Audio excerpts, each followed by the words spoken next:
பல்லவர் சுத்த பிதாவே, ஆசீர்வதிக்கப்பட்ட இந்த காலை வேலைக்காக நன்றி, இறை வார்த்தைக்காக நன்றி. வார்த்தையை மகிமைப்படுத்தும் ஆவியான கிரியேசியம் இயேசு கிறிஸ்துவின் ஜெபிக்கிற சிவனல்ல பிதாவே, ஆமேன்.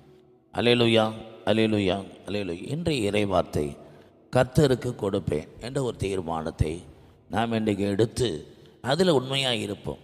நிறையா தரம் நம்ம தீர்மானம் எடுக்கிறோம், ஆனால் அதில் உண்மையாக இருக்கிறதில்ல. கர்த்தருக்கண்டு முதலாவது நாம் கொடுக்க வேண்டியது நம்முடைய நேரத்தை கொடுங்க, தாளந்துகளை கொடுங்க, தசம பாகத்தை கொடுங்க. முதல் நேரத்தை கொடுங்க. எவ்வளோ நேரம் நம்ம ஒரு ஃபோன் பேசினா ராங் நம்பர் கூட நேரம் கொடுக்குறோம். யார் என்னன்னு கேட்டுக்கிட்டு இருக்கோம், இல்லைன்னா அதை அடித்து பார்த்துக்கிட்டு இருக்கோம். யார் பார்த்தா ராங் நம்பர்னு வரும். எத்தனையோ வழியில் போய் யாராவது ஒரு அட்ரஸ் கேட்டால் அவங்களுக்கு நேரம் தேவையில்லாத ஒருத்தர் வந்து நம்மக்கிட்ட வழி தெரியாமல் வந்து கேட்டோம்னா அவனுக்கு நேரம் சொல்லிக்கிட்டு இருக்கோம். பல சூழ்நிலைகளை ஏதோ வெளியில் ஒரு பஞ்சாயத்தை நம்மகிட்ட சொல்லிக்கிட்டு இருப்போம், அதை கேட்டுக்கிட்டு இருப்போம். தனக்கு கிடக்காத வழக்குகளை எல்லாம் கேட்டுக்கிட்டு இருப்போம். இப்படிலாம் நம்ம நேரங்கள் பல நேரம் நமக்கு புரோஜனம் இல்லாத நிறைய காரியங்களை செலவு பண்ணிக்கிட்டு இருக்கிறோம். ஆனால் தேவனுக்காக புரோஜனமாக எத்தனை நேரங்களை நாம் செலவு பண்ணுறோம், அதை கொஞ்சம் கால்குலேஷன் பண்ணுவோம். கர்த்தருக்காக நேரத்தை வாசிக்கலாம். 6:38. கொடுங்கள், அப்பொழுது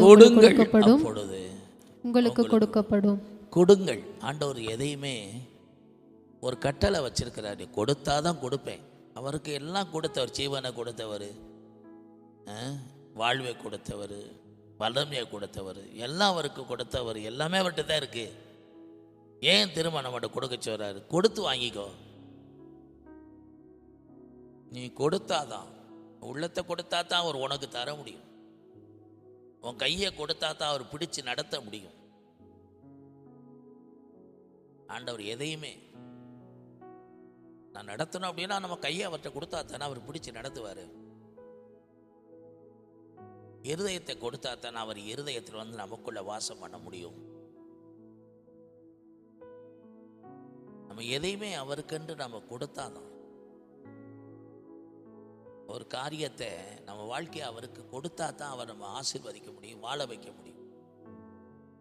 நம்ம அவருக்காக கொடுங்க, நேரத்தை கொடுங்க. ஆண்டவருக்கு கொடுக்குற நேரம் வந்து சேவ் டைம், சேமிப்பு நேரம். அது வங்கியில் டெபாசிட் போடுறது போல. நிறைய தேவ பிள்ளைகளுக்கு இது தெரியலை. வீணாக போய் டீ கடையில், வீணாக போய் ஊர் பஞ்சாயத்து இடத்துல, பொது மடத்தில் உட்கார்ந்துக்கிட்டு பேசுகிறதுனால உங்களுக்கு சம்பாத்தியம் வரப்போது. ஊர்க்கதை, உலக கதை, மற்ற குடும்ப கதை, இதை பேசுகிறதுனால உங்களுக்கு ஆவியில் பெருக்கமாக வரப்போகுது. ஆகாத சம்பாஷணை நல்ல ஒழுக்கத்தை கெடுக்கும் இருக்கு. நீங்கள் தேவனுக்கு நேரத்தை கொடுத்து பாருங்கள். துதிப்பதற்கு, ஜெபிப்பதற்கு, தியானிப்பதற்கு, ஊழியம் செய்வதற்கு, கர்த்தருக்காக ஒரு சுவிசேஷம் அறிவிப்பதற்கு, இதெல்லாம் ஒரு டெபாசிட் மாதிரி. பரலோகத்து வங்கியில் உங்களுக்கு சேமிப்பில் புது புது கணக்கு அக்கௌண்ட் ஓப்பன் பண்ணுற மாதிரி. இதை விளங்கிக் கொள்ளுங்க. முதலாவதுங்கிறாரு தேவனுடைய ராஜ்யம், நீதியெல்லாம் தேடுங்க, மற்றவையெல்லாம் உங்களுக்கு அள்ளி தருவார் ஆண்டவர். அவருடைய விருப்பத்தை செய்ய தான் நம்ம வாழ்நாளை கொடுத்துருக்கிறார். அதை விளங்கிக் கொள்ளுங்க. ஒருவருக்கு நன்மை செய்வது, ஒருக்கு நல்ல காரியங்களை சிந்திப்பது, நல்ல வழிகளை காண்பிப்பது, ஒருவருக்காக, ஒரு வாழ்வுக்காக, நலனுக்காக, நன்மைக்காக, பிறருடைய நன்மையை தேடுவது, இதெல்லாம் அவர் விரும்புகிறார். தனக்கானவைகள் அல்ல, ஒவ்வொருவனும் பிறருக்காக தேடுவது. ரெண்டாவது, நம்முடைய தாளந்து, திறமைகள். நம்முடைய ஒருத்தர் படிப்பு திறனாக இருக்கும், எழுத்து திறனாக இருக்கும், ஓவிய திறனாக இருக்கும், நல்ல வண்டி ஓட்டும் திறனாக இருக்கும். ஒரு டேலண்டாக இருப்பீங்க. அதை மற்றவர்களுக்கு அதை பிரயோஜனப்படுத்துங்க. ஒரு எழுத தெரிஞ்ச எழுத சொல்லி தந்தால் எழுதுங்க. வாசிக்க தெரிஞ்சால் வாசித்து சொல்லி கொடுங்க. ஒரு ட்ரை பண்ண கொஞ்சம் நேரம் கொஞ்சம் கொண்டு ஒரு தூரத்தில் கொண்டு போய் விட்டுட்டு உதவி செய்யுங்க. நல்லா உழைச்சி அவங்களுக்கு ஏதாவது ஒரு விதத்தில் உதவி செய்யுங்க. நம்மகிட்ட இருக்கிற தாளந்துகளை மற்றவர்களுக்கு எந்த வகையில் அதை பயன்படுத்த முடியுங்கிறத யோசிங்க. சுரமண்டலத்தை எடுத்து வாசித்த போது கர்த்தருடைய வார்த்தை வந்தது. யோசபாத்துக்கு எடுத்து சொல்ல முடிஞ்சது. வார்த்தையை கேட்க வந்த யோசபாத்துக்கு உடனே ஒரு சுரமண்டலம் தேவையாக இருந்து எலிசாவுக்கு எடுத்து வாசித்தார். கர்த்தர் கரம் வந்தது, வார்த்தை வெளிப்பட்டது இல்லையா? அந்த தாளந்துகள், அந்த திறமைகள் பயன்பட வேண்டியதாக இருந்தது இல்லையா? உடனே அந்த வார்த்தை வெளிப்படுது இல்லையா? யோசபாத்துக்கு வார்த்தை தேவை, எலிசாவுக்கு இசை வாசிக்கிற சுரமண்டலம் தேவை. வாசிக்கணும், ஆவியான வருவார், கரம் அமர்ந்தது, வார்த்தை வெளிப்பட்டது. அவங்களுக்கு தண்ணி தேவை.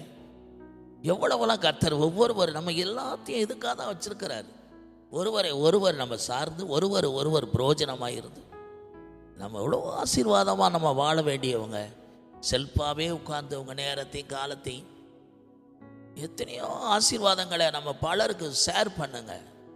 கட்டி வைக்காதீங்க. தானியத்தை கட்டி வச்சவன் சபிக்கப்பட்டவன் வேதம் எச்சரிக்குது. வேலையில் அசதியாக இருந்தால் சபிக்கப்பட்டவன் இருக்கு. ஜாக்கிரதையாக இருங்க. நமக்கு என்ன பணி இருக்குது, திறன் இருக்கு, யாருக்காவது ஒருத்தருக்கு அதை பயன்படுத்துங்க. காலங்களை நேரங்களை வீணடிச்சிட்டு பலருக்கு கிடைக்க வேண்டிய ஆசீர்வாதங்களை தடை செய்யாதீங்க. இன்றைய தீர்மானம் எடுங்க. நேரத்தை கொடுங்க, ரெண்டாவது உங்கள் தாளந்துகளை கொடுங்க, ரெண்டாவது தசம பாகத்தை கொடுங்க.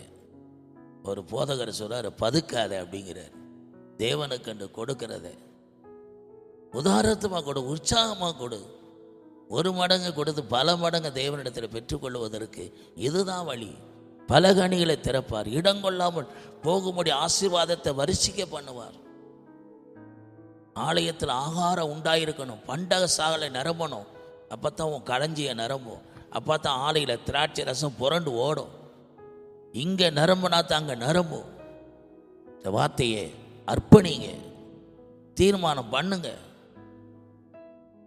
உங்களுடைய பணம் விரயமாகி வட்டிக்கு போய் பலர் அந்நிய மனுஷங்க சாப்பிடத்தக்கதாக உங்கள் பணத்தை மற்றவர்களுக்கு வட்டிக்கு வாங்கி உங்கள் பணத்தை கொடுக்காதீங்க.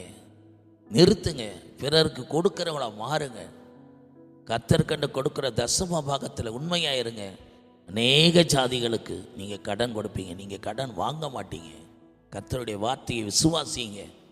அதனால் கர்த்தருக்காக கொடுப்பேன் என்ற தீர்மானம் எடுங்க. நேரத்தை கொடுத்து, தாளத்தை கொடுத்து, தசம பாகவத்தை கொடுத்து, இன்மையிலும் அறிவின் ஓரத்தனை பலனை பெற்று ஆசீர்வாதமாக இருக்க கர்த்தர் உங்களை வழிநடத்தி ஆசீர்வதிப்பாராக.